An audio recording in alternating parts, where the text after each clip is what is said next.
We decided to do our video essay on the TV show Last Week Tonight with John Oliver.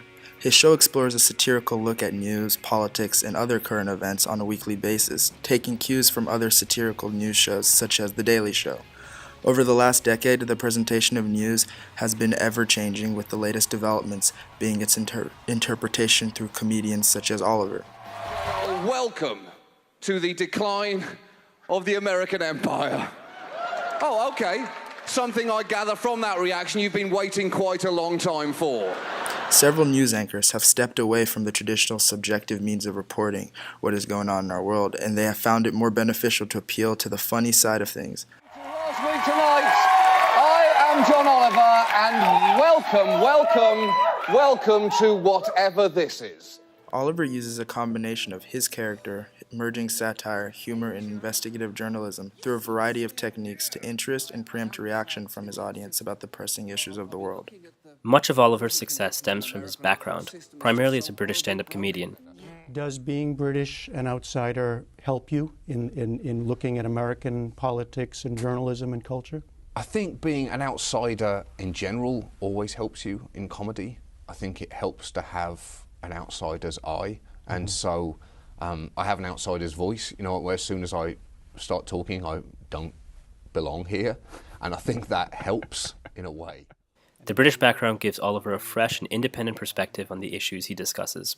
This is clearly apparent in his coverage of the Indian election, where he expresses his disbelief at a lack of media coverage on the issue. The 2016 field shaping up. The prospects of Hillary Clinton, Vice President Joe Biden, Chris Christie leading the way. Maybe it can actually be Jeb Bush. Rand Paul is one of the leading frontrunners. Ted Cruz, you even saw Donald Trump. Could he be testing the presidential waters again? I've got an even more important question. Who gives a shit? If this story isn't worth covering, then nothing is worth covering. The frantic tone of voice and the lack of distraction on the screen shows the enthusiasm and belief Oliver has in his comments, made possible through his outsider's view.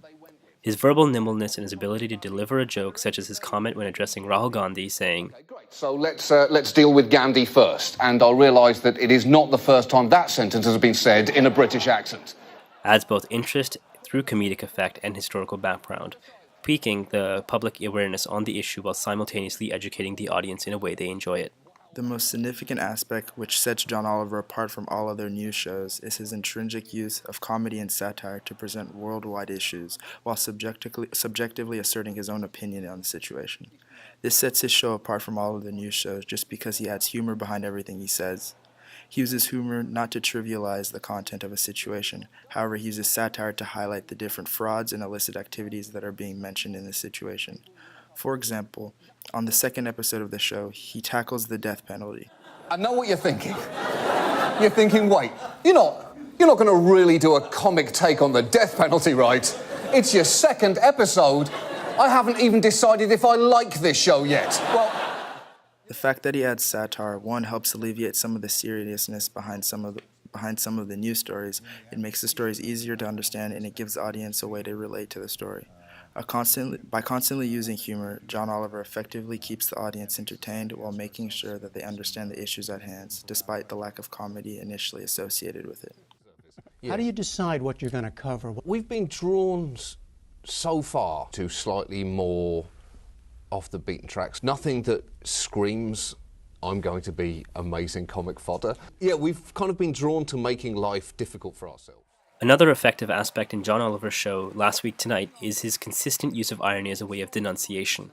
In the majority of his videos, Oliver is trying to show the idiocy behind our world's corporations that have ended up in the news.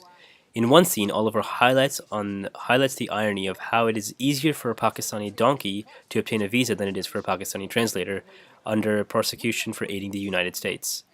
It was a heartbreaking scene handled beautifully by Oliver, and thanks to the freedom from commercial breaks granted by HBO, it's the perfect sort of story for this show to take on, underreported but vital and human, with time and space for the angry, disgusted comedy that's become Oliver's signature.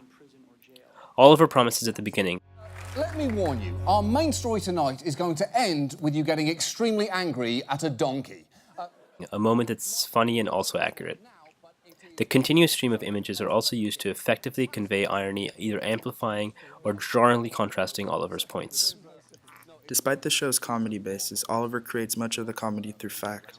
So you are concerned about getting it right? Yeah, definitely. Yeah. Oh, absolutely. Because you can't... That got you. I mean, you really care about that.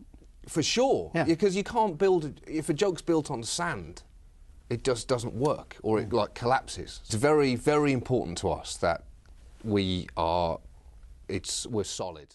In calling out the factual inaccuracies in the CNN India headline, Oliver notes that the That is from CNN India, and a little fact check. India has just over 800 million voters, so their own graphic is wrong by the entire population of Brazil. it's a sharply specific joke and one that comes with a complimentary geography lesson. It is also constantly critical of usual media outlets, emphasizing Oliver's moral stand on the inadequacies of traditional media. This not only makes audience distrust traditional news networks, but also feel as if they are empowered through the knowledge Oliver's show provide. This is reinforced when he questions the official story on the surveillance abuse from the show's first guest, former National Security Agency Director Keith Alexander.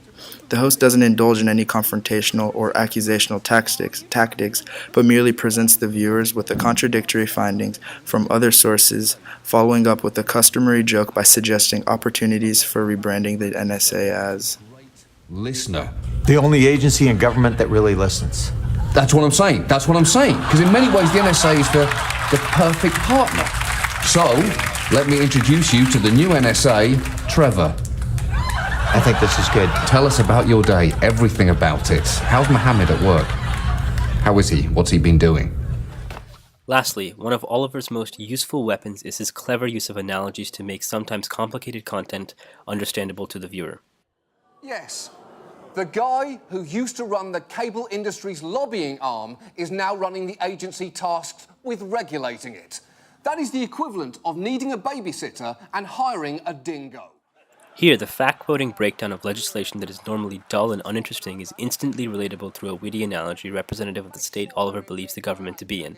His repetition and extended use of the analogy, along with its reoccurrence in future episodes, show the determination to both comedic and factual correctness that Oliver aspires to.